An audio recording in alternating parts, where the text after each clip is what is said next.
Hey, did you ever wonder what causes people to get in fights? Maybe you've gotten in a fight before too. I don't know. But the book of James in the Bible, James chapter 4, says this. What causes fights and quarrels among you? Don't they come from your desires that battle within you? You know, that's where fights and quarrels come from. The battles that are within us.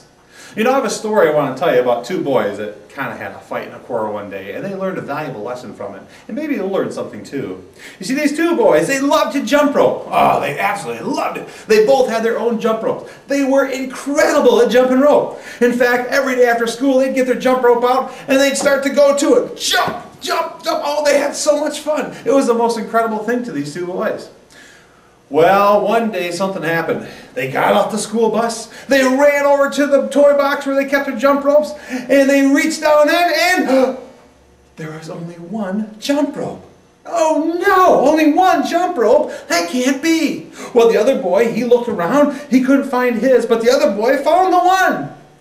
So you know what the second boy did? Of course you know. He grabbed onto the other head and he said, "It's mine, it's mine, it's mine!" And now the other guy said, "No, it's mine, it's mine, it's mine!" And the other one said, "No, it's mine, it's mine!" And boy, those boys had a terrible fight. Oh my goodness, they were about ready to knock down, drag out, and just keep that fight going as much as they could because they both wanted that they both wanted that jump rope so they could have fun.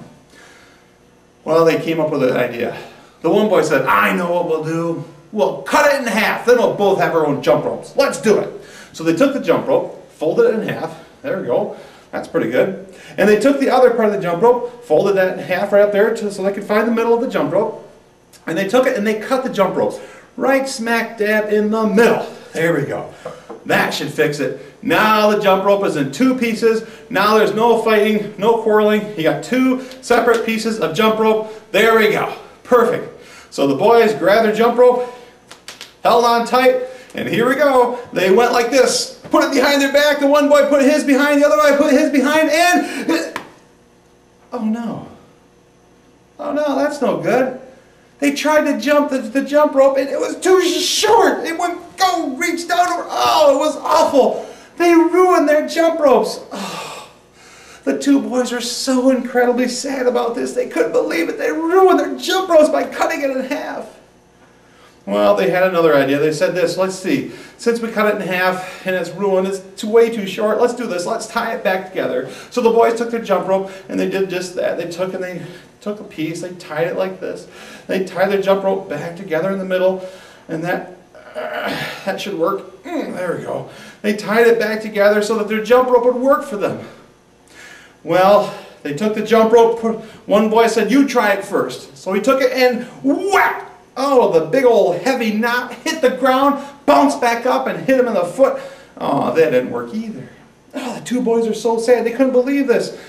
Well, you know what? Those two boys learned a very valuable lesson that day. They're fighting and they're quarreling. It didn't solve a problem. It only made the problem so much worse. Do you know, when we fight and we quarrel, when we give in to those evil desires that are within us and those wants and we get what we want, oh, it usually ends up the same way, much worse. But you know, the Bible has an answer. 1 James chapter 4, that same chapter we read from earlier, says this in the verse 7. It says, "Submit yourselves to God, resist the devil, and he will flee from you. Come near to God, and he will come near you." You know, the good news is this. We need to follow God's path, God's pattern. You see, his pattern is the perfect pattern. When we follow his way, we don't have to worry about the knots ruining what God wants for us. Instead, we need to submit ourselves to God. That means we need to let him have control. Resist the devil. Don't give in to those evil desires. And what will happen? The devil will flee from you. You see, that's what we need. You see, if those two boys would have done that first time, if they would have not given in to their evil desires, those two boys would have a beautiful jump rope to use. You see, they learned a lesson that day. Instead of fighting over it, they should have shared it. And then their jump rope would be in good shape. Today, I challenge you. Today, don't give in to your evil desires, but instead submit yourself to God. Resist the devil, and he will flee from you. Thanks.